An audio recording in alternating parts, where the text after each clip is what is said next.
నగరంలో కల్తీ కల్లు అమ్మకాలు విపరీతంగా కొనసాగుతూ ఉన్నాయి. కల్తీ కల్లు తాగి ఒకవైపు హాస్పిటల్లో బాధితులు చికిత్స పొందుతూ ఉంటే మరికొంతమంది మృత్యువాత పడినటువంటి ఘటనలు ప్రస్తుతం మనం చూస్తూ ఉన్నాము. అయితే కల్తీ కల్లులో ఏ విధంగా తయారవుతుంది, అల్ఫాజులం యొక్క ప్రభావం ఎంత మేర ఉంటుంది అనే అంశాలకు సంబంధించి ఈగల్ టీమ్ ఎస్పీ రూపేష్ ఉన్నారు. ఒకసారి మాట్లాడదాము. సార్ నమస్తే. ఇప్పుడు చూస్తూ ఉన్నాం తాజా ఘటనకు సంబంధించి ఈ కల్తీ కల్లు ఏ విధంగా తయారవుతుంది, అల్ఫాజులం యొక్క ప్రభావం ఎంత మేర ఉంటుంది సార్?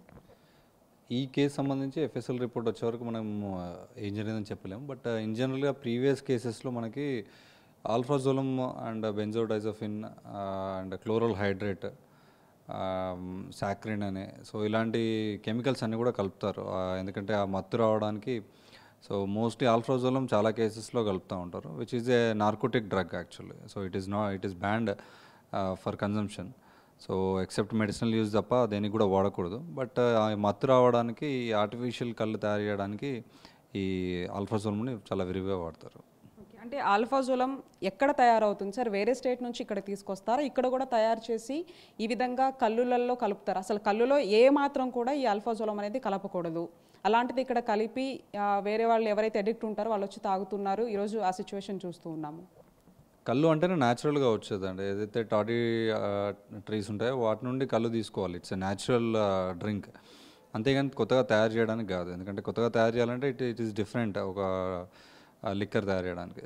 న్యాచురల్గా దానిలో ఏది కలిపినా అది అడల్టరేటెడ్ టాడీ అన్నట్టు. దీనిలో బేసిక్గా ఆల్ఫాజోలం మెడిసినల్ ఈ ట్యాబ్లెట్స్ చేయడానికి వాడతారు. ఇది బయట తయారు చేయడానికి వీల్లేదు లైసెన్స్ లేకుండా. బట్ కొంతమంది ఏంటంటే ప్రీవియస్ కేసెస్ చూస్తే టీనాబ్ ఏదైతే ఉందో, ఇంతకుముందు ఈగల్ టీమ్ ఏదైతే ఉందో, చాలామంది డిస్ట్రిక్ట్స్ అండ్ టీనాబ్ కూడా కలిపి చాలా వరకు ఆల్ఫాజోలం ఫ్యాక్టరీస్ని సీజ్ చేయడం జరిగింది. ఎక్కడైతే ఈ ఆల్ఫాజోలం తయారు చేసి కేసులు రీసెంట్గా కూడా జైరాబాద్ రూరల్ లిమిట్స్లో ఒక కేసు, నిజామాబాద్ బోధన్ రూరల్ లిమిట్స్లో కూడా ఒక కేసు పట్టుకోవడం జరిగింది. దీనిలో లీడ్స్లో కూడా మహారాష్ట్రలో దాదాపు ఒక ప్లాంట్ని సీజ్ చేసాం రీసెంట్లీ లాస్ట్ మంత్. ఆల్మోస్ట్ ఒక 400 kgs ఆఫ్ ఆల్ఫాజోలం కూడా సీజ్ చేయడం జరిగింది. దాంతోపాటు ప్రీవియస్ కేసులో అబ్దుల్లాపూర్ మెట్లో ఒక ఫ్యాక్టరీ సీజ్ చేసాం, సంగారెడ్డిలో ఒక 3 ఫ్యాక్టరీస్ని సీజ్ చేసాం. మెనీ ప్లేసెస్లో ఈ ఆల్ఫాజోలంను చాలా ఇల్లీగల్గా ఒక క్లాండెస్టైన్ ల్యాబ్స్, ఒక చిన్న చిన్న రూమ్స్ తీసుకొని ఆ ల్యాబ్స్లలో తయారు చేసి దాన్ని ఈ అడల్టరేటెడ్ టాడీకి వాడుతున్నారని మాకు ఇన్ఫర్మేషన్ ఉండే. దాని మీద చేసాం. దానిలో భాగంగా వాళ్ళ ఆస్తులు కూడా జప్తు చేయడం జరిగింది. లాస్ట్ వీక్ మార్కెట్లో దాదాపు ఒక 40 కోట్ల ఆస్తులు జప్తు చేయడం జరిగింది. ఎవరైతే ఈ ఆల్ఫాజోలం తయారు చేస్తారో ఆ ప్లాంట్ ఓనర్ యొక్క ఆస్తులను కూడా జప్తు చేయడం జరిగింది. అంటే ఈ డ్రగ్ తయారు చేయాలంటే పర్మిషన్స్ ఉండాలి, లైసెన్స్ ఉండాలి అని అంటున్నారు. ఈ ఆల్ఫాజోలాని ఇష్టానుసారంగా తయారు చేసేటటువంటి వాళ్ళ దగ్గర ఈ కెమిస్ట్ పనిచేసేటటువంటి వాళ్ళు ఉంటారు కదా సార్, వాళ్ళని ఏమైనా అరెస్ట్ చేయడం జరిగిందా?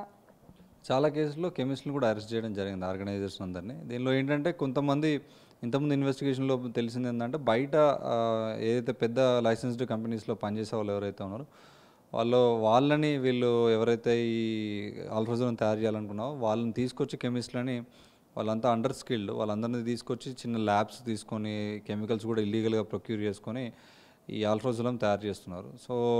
ఈ వచ్చిన ఆల్ఫాజోలం కూడా ప్యూరిఫైడ్ ఫామ్ ఉండకపోవచ్చు.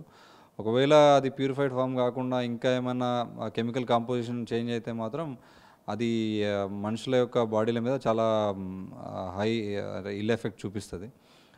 దానిలో భాగంగా మెనీ టైమ్స్ రీసెంట్లీ ఈగల్ ఇంతకుముందు టీనాబ్గా ఉన్నప్పుడు కామారెడ్డిలో ఆయన ఇష్యూలో అండ్ నిజామాబాద్లో ఆయన ఇష్యూలో మ్యాసివ్గా అవేర్నెస్ ప్రోగ్రామ్స్ కూడా కండక్ట్ చేశారు మా డైరెక్టర్ గారు. కంప్లీట్గా దాదాపు ఒక 80 విలేజెస్ని కవర్ చేశారు. దానిలో కూడా కొంచెం మనం ఎన్కాడ్ మీటింగ్స్లో మనకు తెలిసింది ఏంటంటే ఈ ఆల్ఫాజోలం తాగడం వల్ల కొంతమంది గర్భిణీ స్త్రీలు కూడా తాగుతూ ఉన్నారు.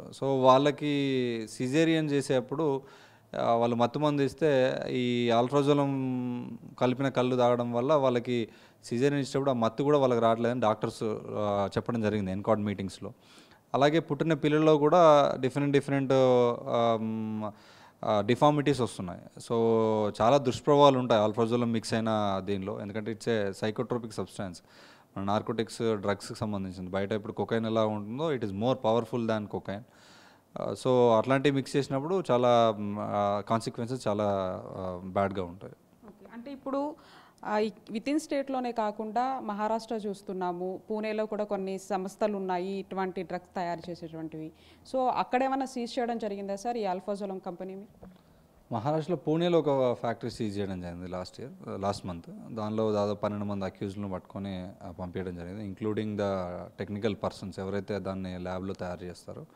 సో ఇంకా ఫర్దర్ లీడ్స్ కూడా ఉన్నాయి. Every time we're focusing. ఈ మధ్య ఎక్సైజ్ డిపార్ట్మెంట్ నుండి కూడా నిర్మల్ రూరల్ పిఎస్ లిమిట్స్లో క్లోరల్ హైడ్రేట్ దాదాపు ఒక 200-250 kgs క్లోరల్ హైడ్రేట్ని కూడా సీజ్ చేయడం జరిగింది. దాని యొక్క డెస్టినేషన్ కూడా, దాని యొక్క సోర్స్ కూడా మనకి నాగ్పూర్ భీవండి దగ్గర వచ్చింది. సో అక్కడ కూడా ఫ్యాక్టరీ కూడా సీజ్ చేయడం జరిగింది. ఈ అల్ఫాజోలం అసలు ఎంత కాస్ట్ ఉంటుంది sir? At the same time ఈ కళ్ళులో కలపడానికి అల్ఫాజోలం ఎంత మోతాదు యూజ్ చేస్తారు? ఆల్ఫ్రాజోలం కేజీ ఒక 10 లక్షల దాకా ఉంటుంది. ఇది 1 గ్రామ్ ఆఫ్ ఆల్ఫ్రాజోలం ఒక 1000 లీటర్ల కల్తీకలు తయారు చేయడానికి వాడచ్చు. ఒక చిన్న గ్రాము తీసుకుని అందులో కలిపితే దాని యొక్క ఎఫెక్ట్ ఒక 1000 లీటర్ల కళ్ళు ఎఫెక్ట్ ఉంటుంది. సో దాని మోతాదు ఎప్పుడైనా ఎక్కువ వేసినా ఇంకేమైనా చేసినా కూడా అది చాలా తాగేవారు ఎవరైతే ఉన్నారో చాలా ఇబ్బంది పడతారు. అండ్ ఈ కిడ్నీ ఫెయిల్యూర్స్ వచ్చే ఛాన్స్ ఉంటుంది. అండ్ ఇంకొకటి ఏంటంటే మోస్ట్ ఆఫ్ ద టైం ఇప్పుడు జనరల్గా నార్మల్ కళ్ళు తాగే వాళ్ళకి ఇబ్బంది ఏమి ఉండదు, విత్డ్రాల్ సిమ్టమ్స్ ఉండవు. బట్ ఈ ఆల్ఫ్రాజోలం కళ్ళు తాగే వాళ్ళకి విత్డ్రాల్ సిమ్టమ్స్ మీరు ఆపితే అతని నర్వస్ సిస్టమ్స్ ఏదైతే ఉందో అది చాలా ఎఫెక్ట్ అయిపోయి చాలా పిచ్చి పిచ్చిగా చేసే ఛాన్స్ కూడా ఉంటుంది. సార్ ఇప్పుడు ఇందాక TV9 ఒక అంటే ఎక్స్క్లూజివ్గా ఒక గ్రౌండ్ రిపోర్ట్ చేసినప్పుడు అక్కడ కొన్ని పొడి పదార్థాలు, యూరియాకి సంబంధించినటువంటి బస్తాలు కావచ్చు, షుగర్కి, అల్ఫాజోలంకి సంబంధించినవి ఉంటాయి. అంటే ఇష్టానుసారంగా వీళ్ళు తీసుకొస్తూ ఉన్నారు కాబట్టి చెకింగ్స్ ఏ మేర కొనసాగుతున్నాయి? అంటే ఇది కేవలం నార్కోటిక్ రిలేటెడ్ ఉంటుందా లేకపోతే ఎక్సైజ్కి సంబంధించినది అనుకోవచ్చు? కళ్ళు కాంపౌండ్స్ అన్నీ కూడా ఎక్సైజ్ డిపార్ట్మెంట్ చూసుకుంటుంది. ఎప్పుడైతే ఈ ఆల్ఫ్రాజోలం కానీ బెంజోడైజెపిన్ కానీ ఇలాంటి నార్కోటిక్ సబ్స్టాన్సెస్ ఎప్పుడైతే ఉంటాయో అప్పుడు మాత్రమే eagle team will focus on that. But however ఈ అడల్టరేటెడ్ టార్ట్కి సంబంధించి ఆపరేషన్ కల్తీ కళ్ళు అని చెప్పేసి డైరెక్టర్ గారు స్టార్ట్ చేశారు. సో డిస్ట్రిక్ట్స్లలో చాలా వరకు మనము ఎక్కడైతే ఉమ్మడి మహబూబ్ నగర్, ఉమ్మడి మెదక్, ఉమ్మడి నిజామాబాద్ డిస్ట్రిక్ట్స్లో ఈ కల్తీ కళ్ళు ఇన్సిడెంట్స్ చాలా అయ్యాయి. సో ఆ ప్లేసెస్లో దాదాపు కొన్ని వందల అవేర్నెస్ ప్రోగ్రామ్స్ కూడా కండక్ట్ చేయడం జరిగింది. దాంతోపాటు ఎక్కడైతే ఈ ఆల్ఫ్రాజోలం ఎక్కడైతే తయారు చేస్తుందో అట్లాంటి ఇంతవరకు ఒక 8 ఫ్యాక్టరీస్ కూడా సీజ్ చేయడం జరిగింది.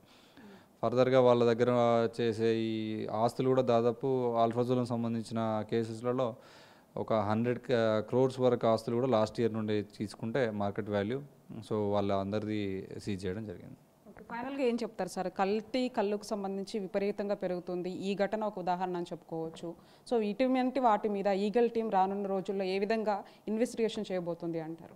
సో దీనిలో ఆల్ఫ్రాజోలం అని కనుక రిజల్ట్ వస్తే మాత్రం definitely we will go very deep in to the investigation. Already existing కేసులో కూడా ప్రతి ఒక్కరిని కూడా చూస్తున్నాం ఏ డిస్ట్రిక్ట్స్లో ఈ ఆల్ఫ్రాజోలం సప్లై చేస్తున్నారని. సో వాళ్ళందరి మీద కూడా యాక్షన్ తీసుకోవడం జరుగుతుంది. అండ్ ఫైనాన్షియల్ ఇన్వెస్టిగేషన్ అంటే మనకి NDPS యాక్ట్ ప్రకారం ఉంటుంది. సో దాంతో ఎవరైతే ఇల్లీగల్గా ఈ ఆల్ఫ్రాజోలం ఇక మ్యానుఫ్యాక్చర్ చేసి డిస్ట్రిబ్యూట్ చేస్తారో వాళ్ళ ఆస్తులను కూడా జప్తు చేస్తాం. ఆల్రెడీ చేసాము, ఇంకా చేస్తాం కూడా. Thank you. రైట్, మొత్తానికి ఇది పరిస్థితి. ఆల్ఫాజోలం వల్ల వచ్చేటటువంటి ప్రభావం, అంతేకాకుండా ఇది ఒక నిషేధిత డ్రగ్. ఈ డ్రగ్ని వేరే ప్రాంతాలలో తయారు చేసుకొచ్చి ఈ విధంగా కళ్ళులో కలుపుతూ ప్రాణాలు తీస్తూ ఉన్నారు. కాబట్టి ఇది ఖచ్చితంగా NDPS యాక్ట్ కింద కూడా వస్తుంది. దీని మీద ఖచ్చితంగా చర్యలు తీసుకుంటాము. తాజాగా జరిగినటువంటి ఈ ఘటనకు సంబంధించి FSL రిపోర్ట్ వచ్చిన తర్వాత దాని మీద యాక్షన్ ఈగల్ టీం కూడా రెడీగా ఉంటుందంటూ కూడా SP రూపేష్ చెప్తూ ఉన్నారు. విజువలిస్ట్ హరితో కలిసి జ్యోతి TV9 హైదరాబాద్.